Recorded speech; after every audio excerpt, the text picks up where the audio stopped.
welcome to this video. My name is Lexi if you're new here, and if you're not, welcome back. Either way, I'm so glad that you're here, and I hope you enjoyed this video.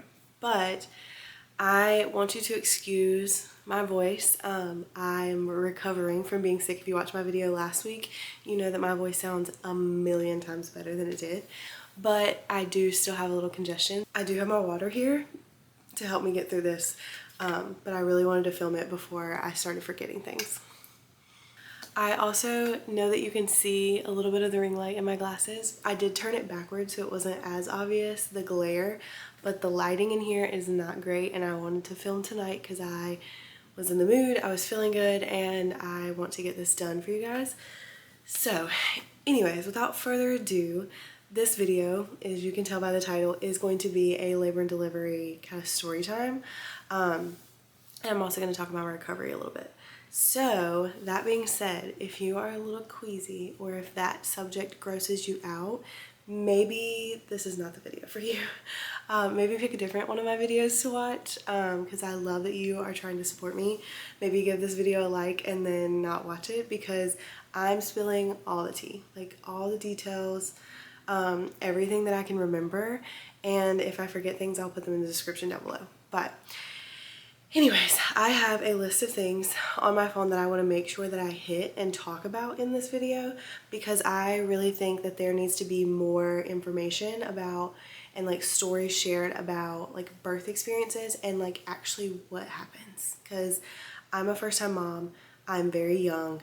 I'm 24 now, just turned 24, and I'm 6 weeks postpartum now. And it is very intimidating to go into labor and delivery kind of blindly, or having only heard horror stories. So this is my very average, kind of middle of the road story. I did not have a phenomenal, seamless, like no bumps in the road delivery, but I also did not have a bad delivery. Like I just had a very, I would say, average experience. There were some hiccups and we got through it.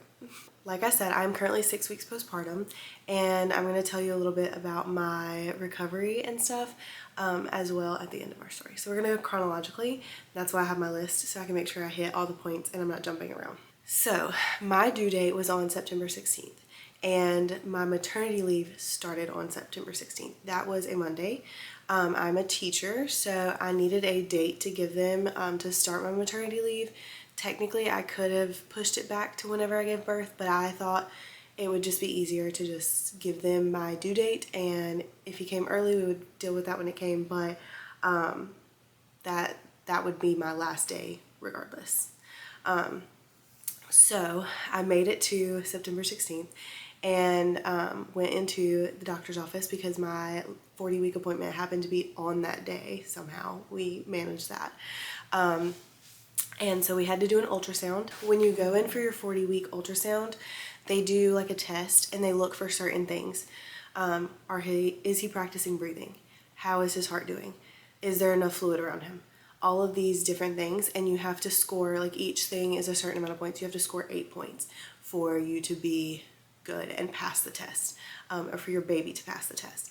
So you only have 30 minutes for them to be able to observe all of the things that they need to observe. So within the first like 7 minutes, he had scored all 8 points. So we were good to go. He was just chilling in there. He was healthy and fine. I did have a very low risk pregnancy the entire time, so I never saw a doctor except for like once or twice when my placenta sat low, but there was no risk with that because it corrected itself. So I saw the doctor when we found that out, and we saw the doctor when we checked on it again. But other than that, I was very low risk the whole time. I didn't have preeclampsia or anything like that. Very healthy pregnancy, so I saw a midwife the whole time, and the midwife ended up delivering me, which I wouldn't want it any other way. At the 40-week appointment, we had a choice to make. We could either continue to carry. They will let you carry up until like 42 weeks now, or we could schedule an induction.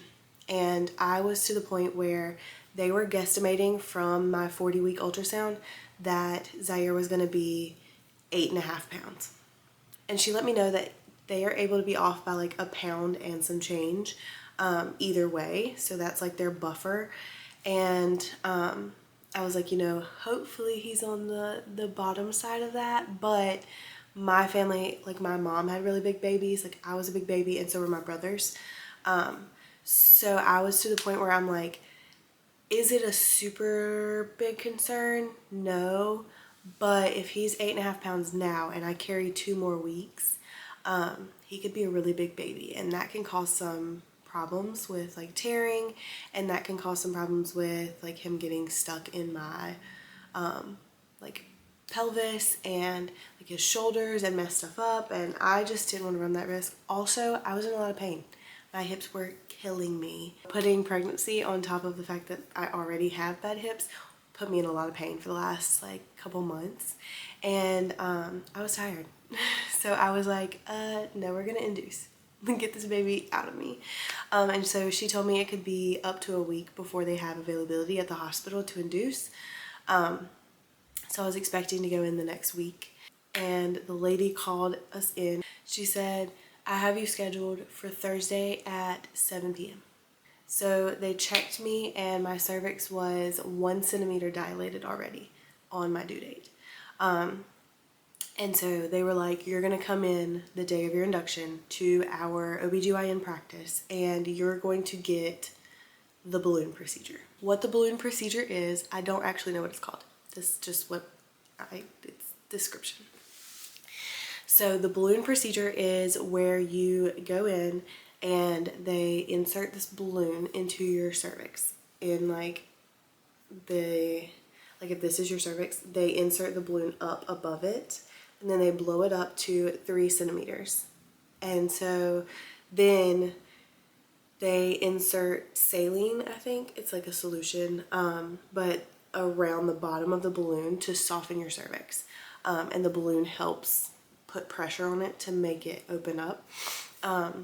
So basically you go in at 3. I would go in at 3, get that procedure done, and it is painful, but not unbearable.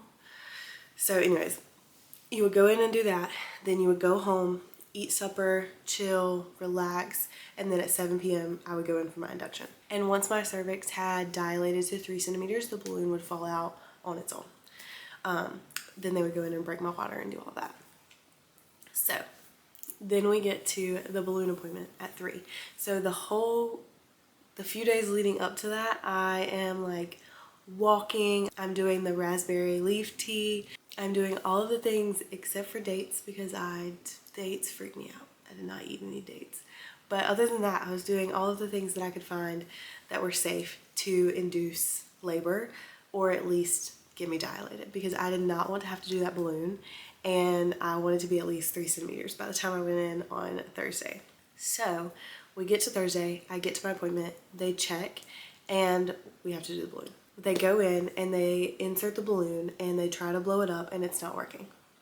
And the midwife, they're just kind of feeling around because she was like, I think I can do it without having to like do the scope or anything like that. I think I can just insert it by feeling around.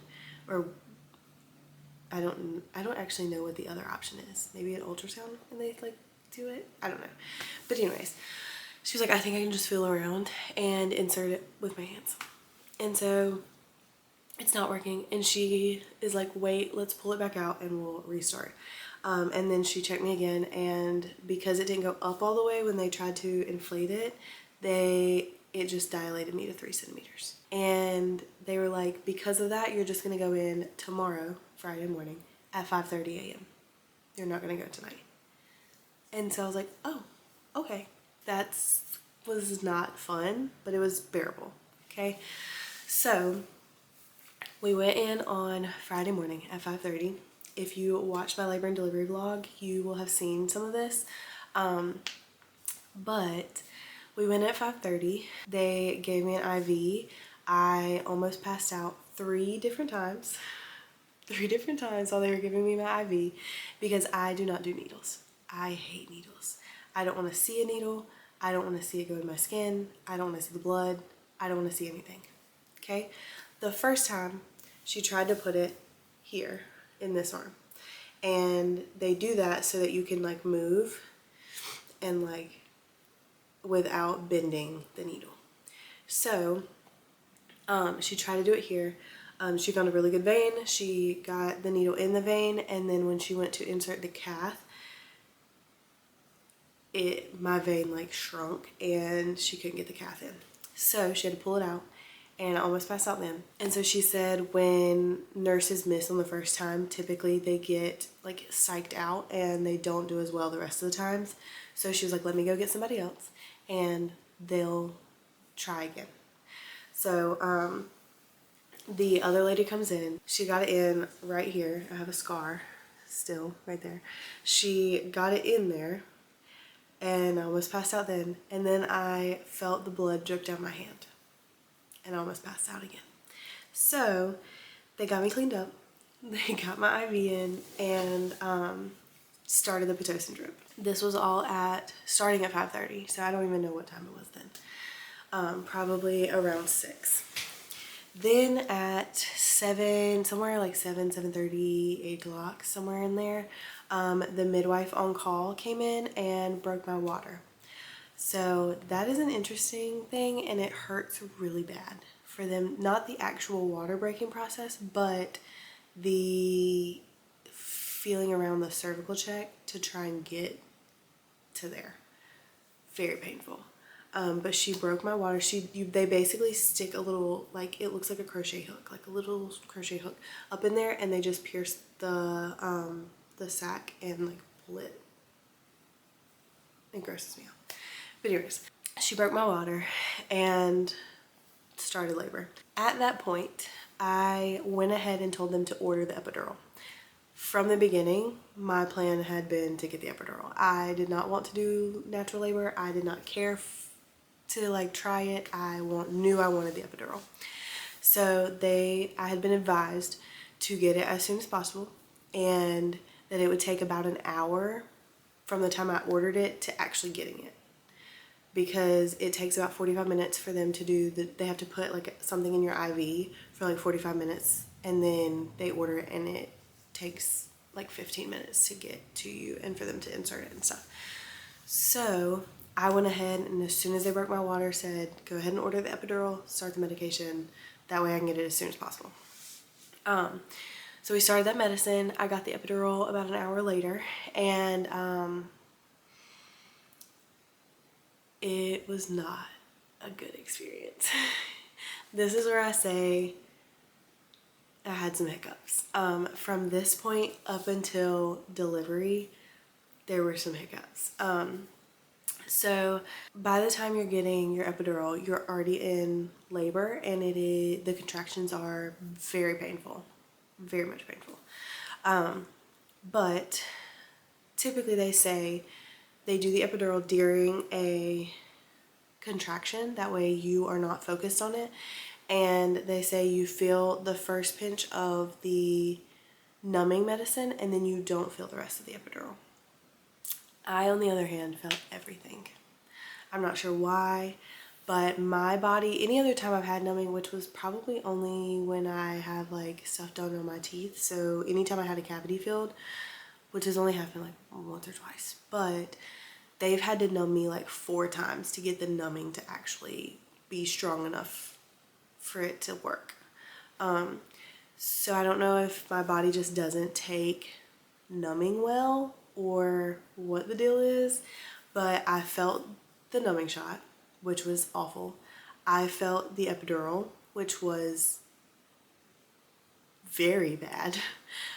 Basically the only way I can describe it is it felt like somebody had yanked a nerve, like physically grabbed hold of the nerve and yanked it from my heel of my left leg all the way up through my spine. And the feeling that it like gave me was like the same feeling of like nails on a chalkboard, like where it makes your whole body shiver and cringe, and it makes your like teeth almost hurt. That kind of pain and that kind of reaction to it.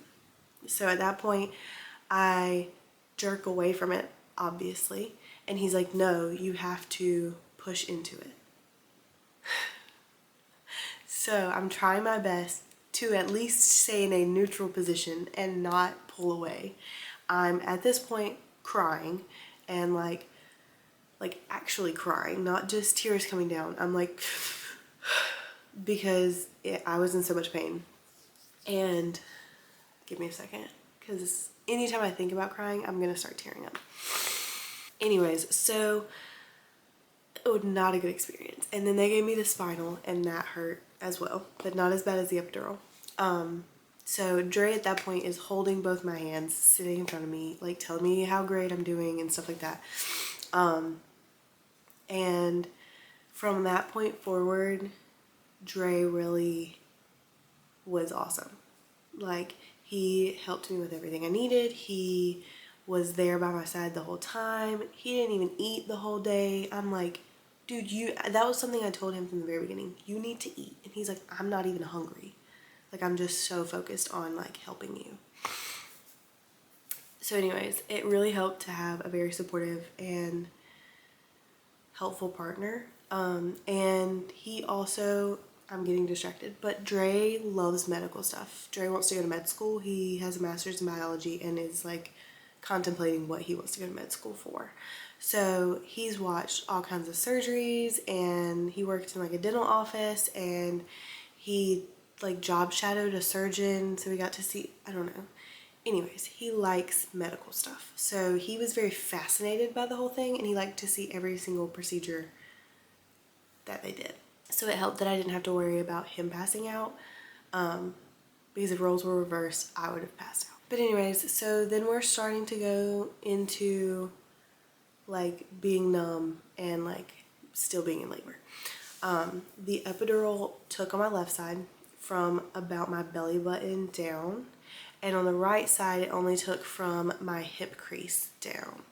So it didn't actually numb what I needed it to numb, especially on the right side. So they called the anesthesiologist, and he was like, give her a boost, have her lay on her right side because it is a gravity affected drug. Have her lay on her right side and see if that helps. If not, call me back. I got the boost, laid on my right side, and it started to work. I struggle with anxiety already. I have bipolar disorder and anxiety. Like, I've struggled with mental health for years. And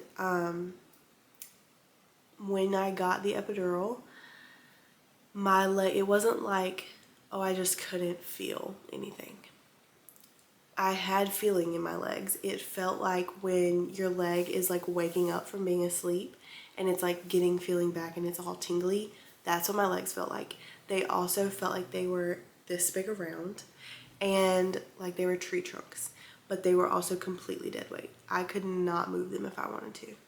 And it, instead of feeling like I just couldn't feel my legs, I was aware of the fact that I couldn't move, and I felt like somebody was holding me down. And so my anxiety got really, really, really bad, and I felt a panic attack coming on. So I was like, I'm about to panic. Like, and I had been very vocal with my nurse from the beginning, like, hey, I am not comfortable right now. This is what I'm feeling, you know. And then, so she was already aware at that point. She was like, okay, well, we can always cut it off if you want. And so by the time I was like, I'm about to panic, we're gonna have to cut this off, she was already aware of what was going on. And she was like, okay, we'll cut it off. And maybe you can get some relief and have it wear off. She was like, I really feel like the spinal was too much for you.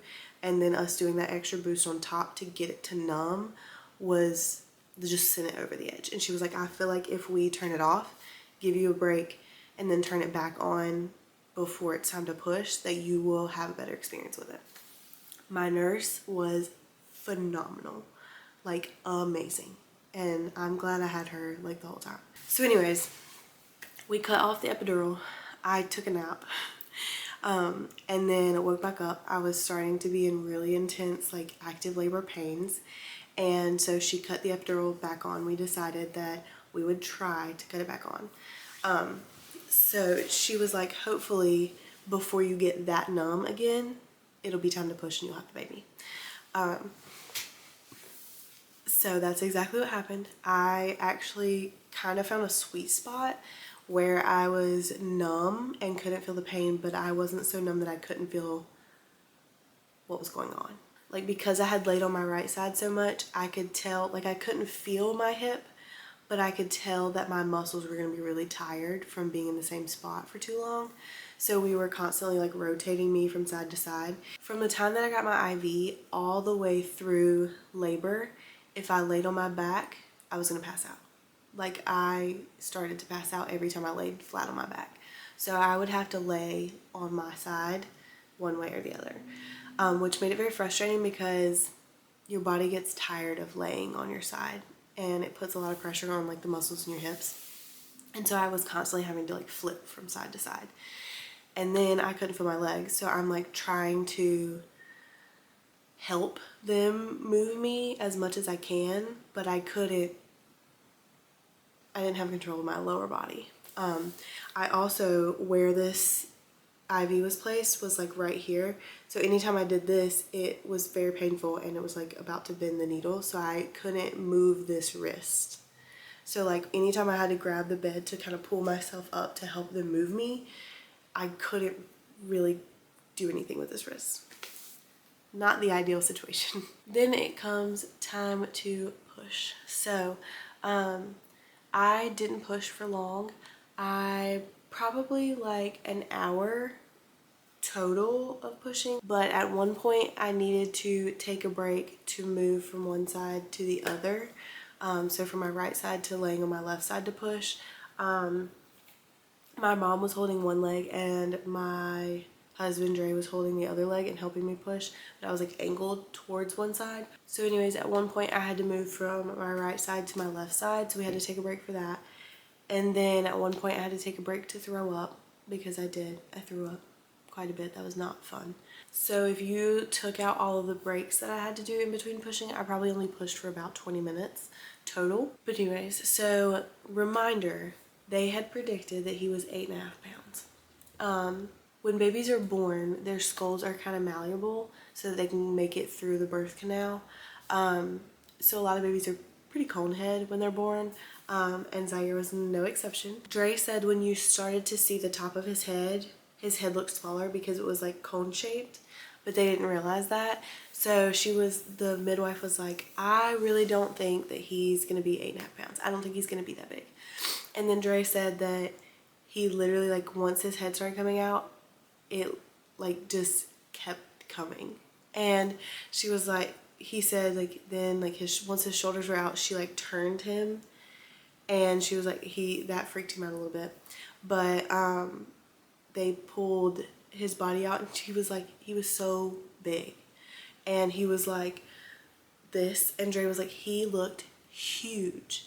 And so they put him on my chest, and obviously they're like suctioning out the stuff, and I hear them like vaguely remember hearing them say, did you see that on the ultrasound or something? And they were like, no, we didn't.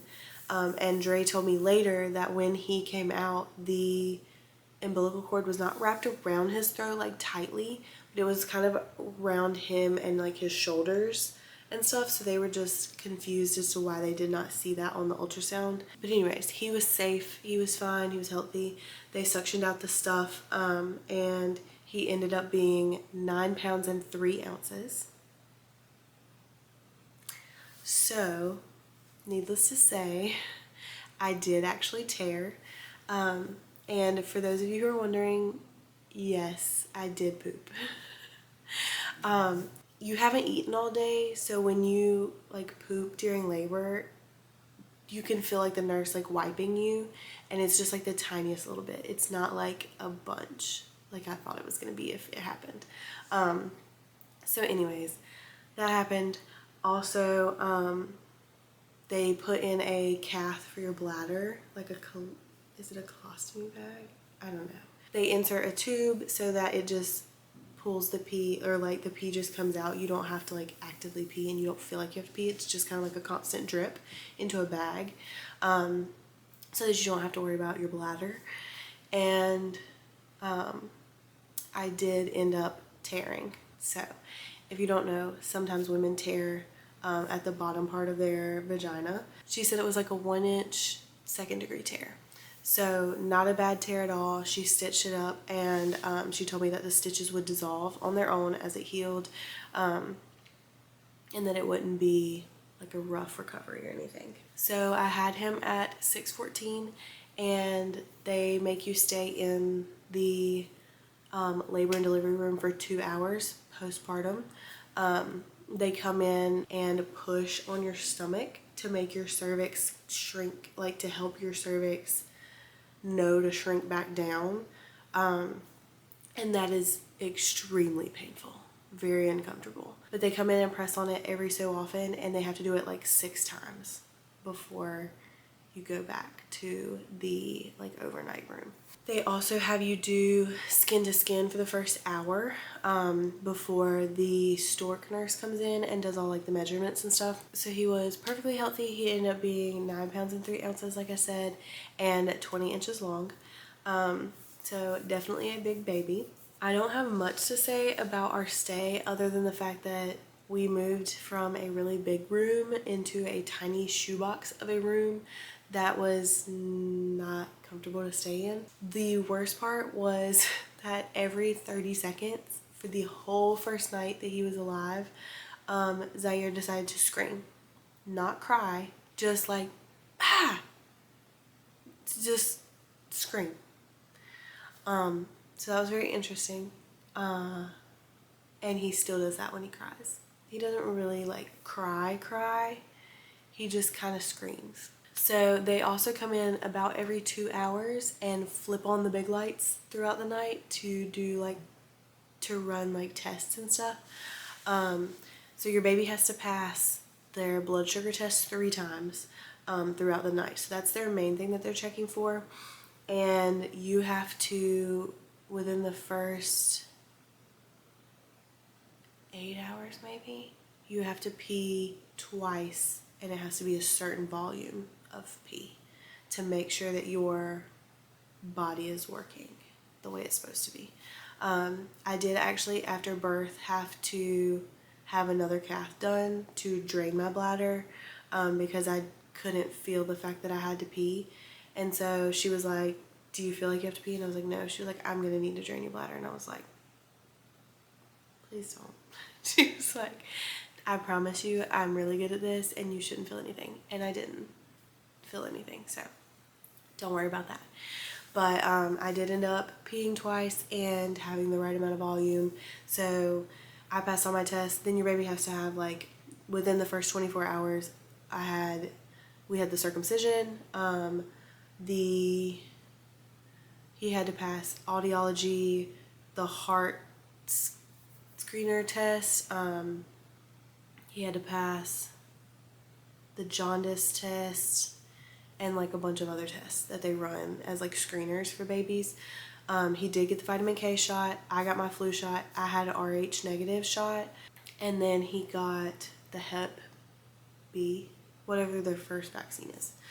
So we ended up passing all of our tests and being able to go home in the first 24 hours. So they hold you minimum for 24 hours because they do the heart test at 24 hours after birth.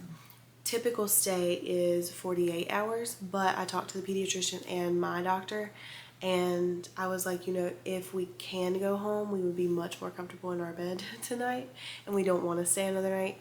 But if it's not what's best for him, then we'll stay. Like, I'm not pushing to go home if it's at the expense of the health of my baby.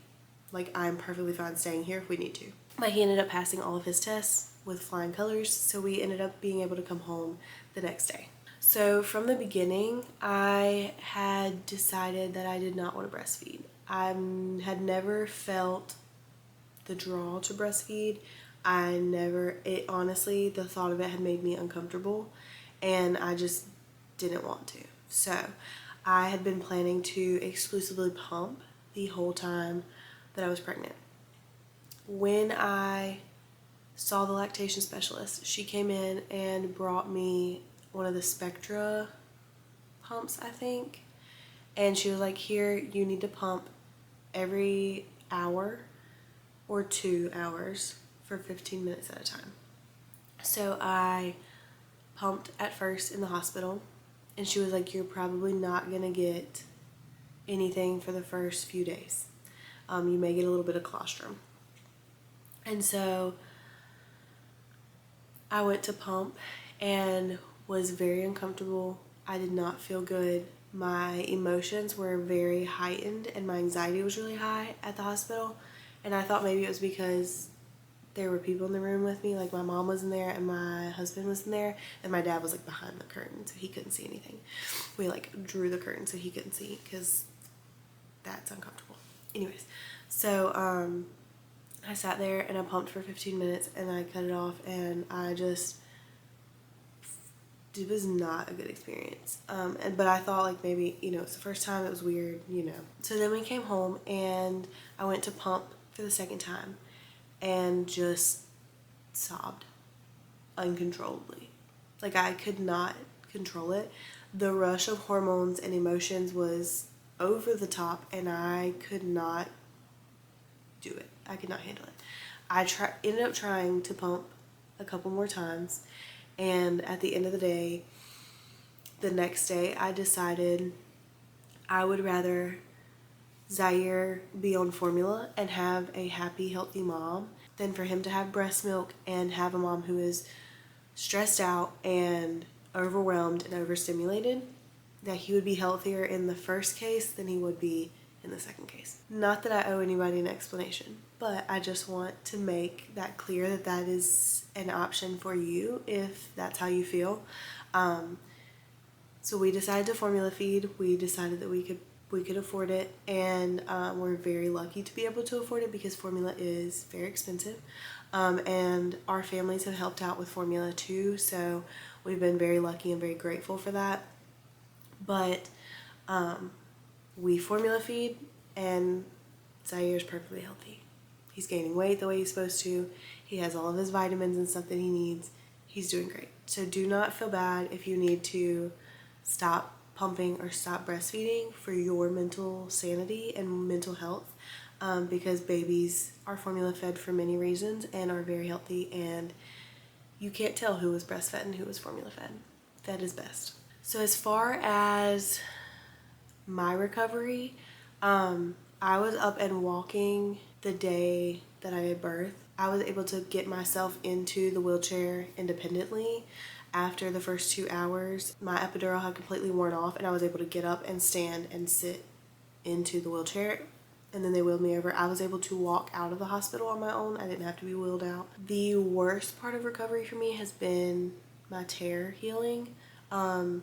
I've never had stitches before, so I don't know what they're supposed to feel like. So I've been kind of like scared that I've messed something up the whole time, or that I've like popped a stitch or something like that, and like it's not healing correctly, and like in my head about that. I sat on the boppy pillow, and if you don't know, it's like the horseshoe shaped pillow. I was sitting on it so that it didn't put pressure on my stitches. Turns out you're not supposed to do that. It didn't mess anything up, but it did cause more pain. So I learned that you were supposed to sit on a solid pillow because that gives you the cushion, but it doesn't pull on your stitches. So anyways, don't sit on the boppy pillow, sit on a solid pillow. But that didn't mess anything up. It just caused more pain and made me hurt more. So anyways, I sat on a pillow a lot. I used lots of products, and I can make a video of all of the products that I used, what I loved, what I didn't like, and all of that if you guys want. And I'll probably make it anyways, even if you don't say that you want it, just because I feel like that's helpful information. But the main part about healing and recovering is sitting still and resting, and I'm not very good at that.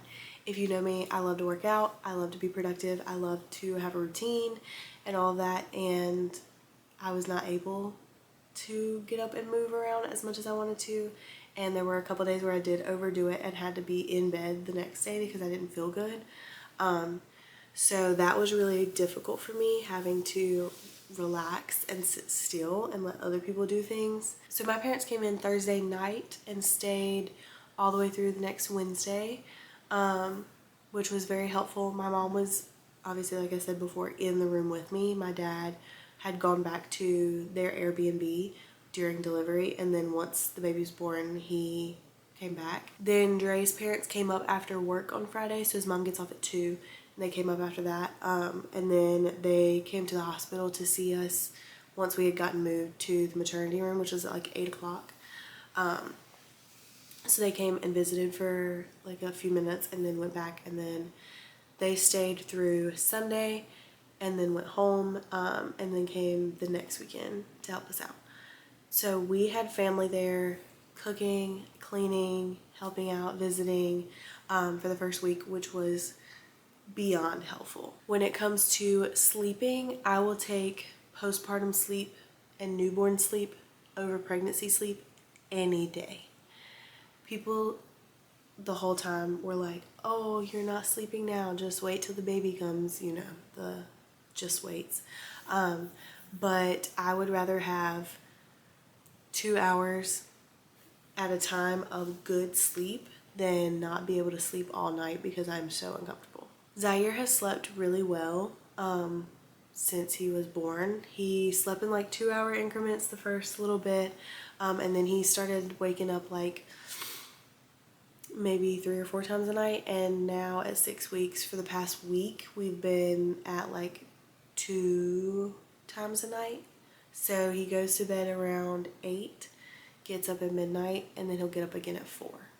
When he's up at midnight, he usually goes to bed pretty soon after. So he'll usually be back in bed by 1. And then when he gets up at 4, he's usually up for a couple hours before he lays back down. The best thing that I've done has been to let go of all expectations, because babies are gonna baby. I mean, he's a baby. This is his first time on the earth. And so just being very patient and realizing like he's doing his best, I'm doing my best, that's all we can do. I'm lucky to have a really, really long maternity leave. So I finagled my days somehow and ended up being out from September 16th all the way through January 3rd. So I get 8 weeks paid through the state of North Carolina because I'm a state employee. And then I had about 2 weeks of time to take, and then we get 20 days of extended sick leave if we need it. So I'll end up using about 14 of those days. But I also, since I'm a teacher, we have Thanksgiving break, we also have Christmas break. So like between all of the breaks, I ended up being able to be off through January. And I was prepared to take FMLA if not, because I just didn't want to come back. I wanted an extended time with my baby. And even now, the thought of having to go back to work and leave him and take him to daycare, we don't talk about it in this house because I will start crying. I would 100% be a stay-at-home mom if I could. So hopefully, eventually, I can do social media full-time and hang out with you guys and produce content and stay home with my baby. So last week, I called my doctor because when I had a bowel movement, I had some blood. And I called my OBGYN and they scheduled an appointment for the next day to come in, like the next morning. I went in and they told me that it was not actually from my bowel movement, but part of my tear did not heal the way it was supposed to. So because of that, it had granulated tissue on it. That's basically like a crystallization that forms on a part of a wound that doesn't heal. So they don't know what causes it. There's nothing we can do to prevent it. She said it just happens sometimes. And she was really glad that I came in because something kept telling me that something was not healing right, because every once in a while that spot would burn when I peed. And I was like, I feel like my tear should be healed by now. Like it shouldn't still be hurting like this. And I was like, I feel like maybe I popped a stitch and something didn't heal properly. And she was like, I'm really glad you came in. We're gonna have to cauterize it. I'm sorry, what? So then I'm like, okay, so in my head I'm like, we're gonna have to schedule an appointment to get this done. And she's like, yeah, hold on, I'll get the stuff out. Like, now we're gonna do it right now. So it's called sodium something. Let me look it up. So nowadays they do chemical cauterization. So if you don't know what cauterization is, you can look it up, or I'll just tell you. It is burning the tissue to help with healing.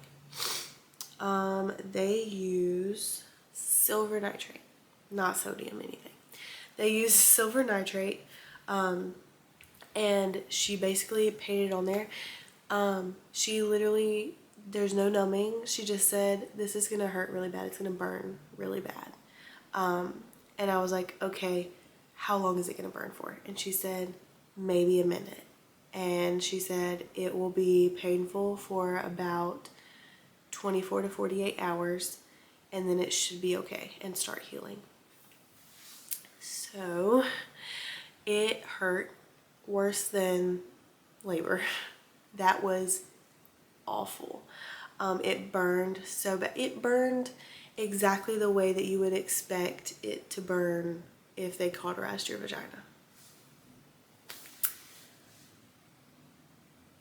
So it was very painful, but it healed. Currently, I am feeling good.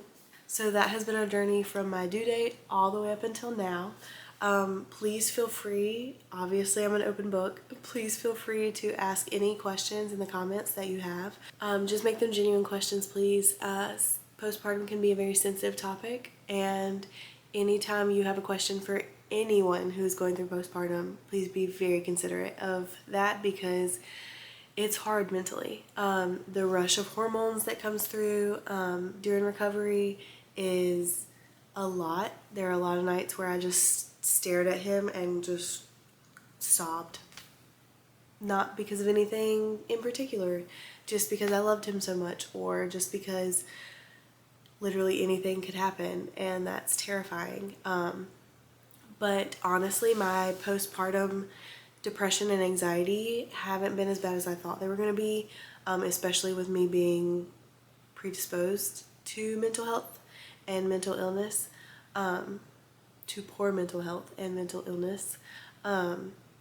It hasn't been as bad as I thought it was going to be. So there's hope. But I also know that I have more recovery ahead of me, and that a lot of moms deal with postpartum depression and anxiety really bad. So please be kind to moms.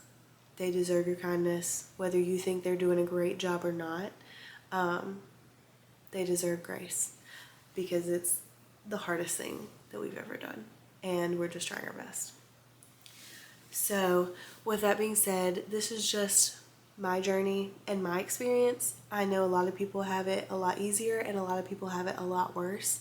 But I just wanted to shed some light for you guys on what this whole experience has been like.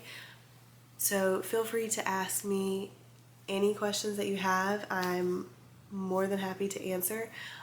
If you don't want to leave it on a public comment, at the end of this video will be my social media, and you can private message me on there, and ask me any question about postpartum and labor and delivery, and I will try my best to answer. But yeah, I hope you guys have enjoyed this and gained something from my experience, and I hope you stick around for more videos. We'll be back to vlogs next week, and maybe you'll get a video about maternity, postpartum, and baby items that I have absolutely loved, and ones that I haven't liked, because I think that would be good information too. But anyways, at this point I'm just rambling, and I'm gonna go hang out with my baby and my husband. So I love you guys, and I will talk to you guys next week.